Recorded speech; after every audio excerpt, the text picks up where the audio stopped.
Sungai Hydaspes yang pada saat ini dinamai sebagai Sungai Jhelum adalah sebuah sungai yang mengalir di bagian utara India dan Pakistan. Sungai ini mempunyai panjang total sekitar 813 km dan juga merupakan saksi bisu pertempuran paling hebat Raja Makedonia Alexander Agung. Pada tahun 326 sebelum Masehi, saat Alexander Agung menjalankan kampanye militer untuk memperluas daerah kekuasaannya menuju India, dia menghadapi perlawanan sengit dari seorang raja India bernama Puru atau Parvatka.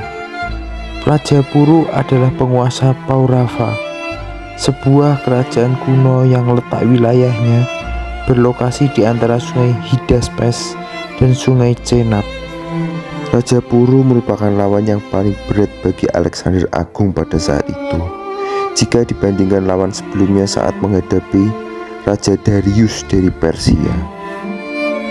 Alexander Agung mengumpulkan pasukan-pasukan bayaran dari Persia dan Yunani yang berhasil ditaklukkannya dan berangkat menuju India.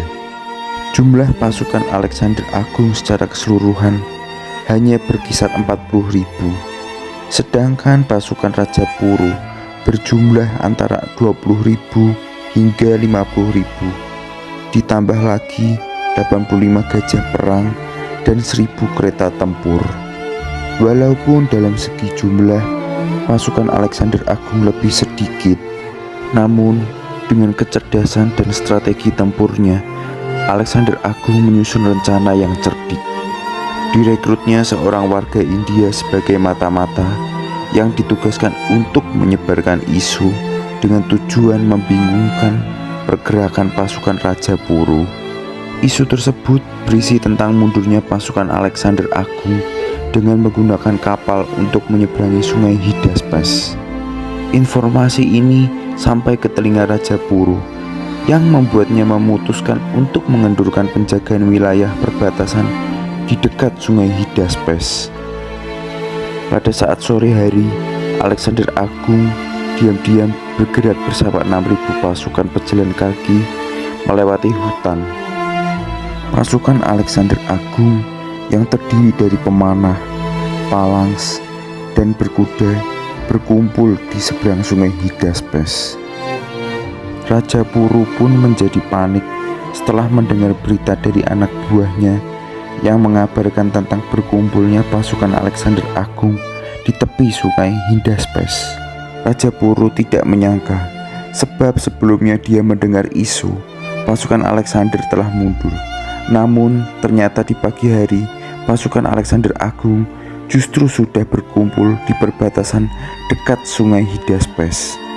Raja Puru segera memerintahkan 100 buah kereta tempur untuk memukul pasukan terdepan Alexander Agung. Tetapi pasukan kereta kuda itu dikalahkan dengan mudah karena kereta kuda terjebak di tanah yang berlumpur di tepi Sungai Hydaspes. Kemudian Raja Puru memimpin sendiri sebagian besar pasukannya dan menyisakan sedikit pasukan untuk menghadapi pasukan Alexander dari arah yang lain.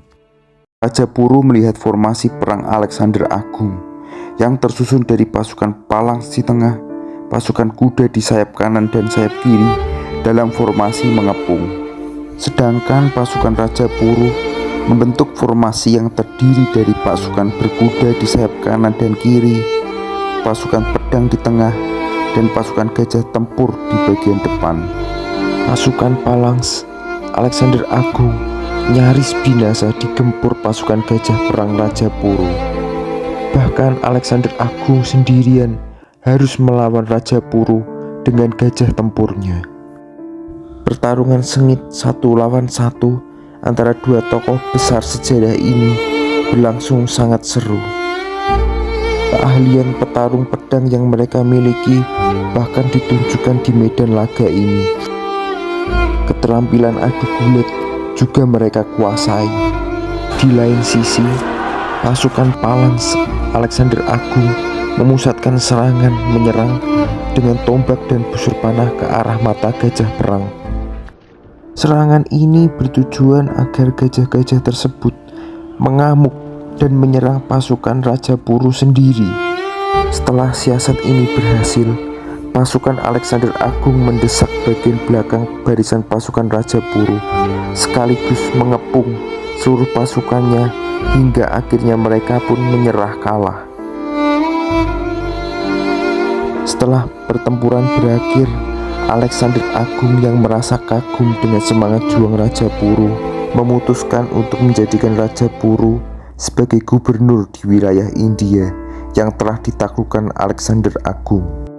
Dari cerita pertempuran ini, kita bisa melihat kecerdasan dari seorang Alexander Agung yang memimpin sejumlah pasukan, mampu mengalahkan pasukan Raja Puru yang sedemikian kuat beserta gajah-gajah tempurnya.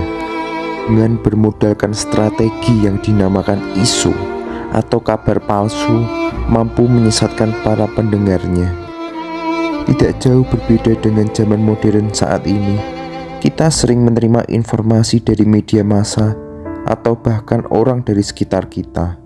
Namun, informasi tersebut belum terbukti kebenarannya, dan parahnya tertelan secara mentah-mentah ke dalam pikiran para pendengarnya, sehingga menyebabkan kepanikan. Isu atau kabar bohong ini juga sering disebut sebagai hoax. Demikianlah segelas cerita hari ini.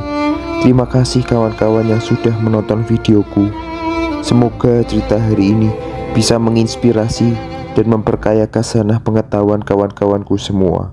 Sampai bertemu di cerita berikutnya.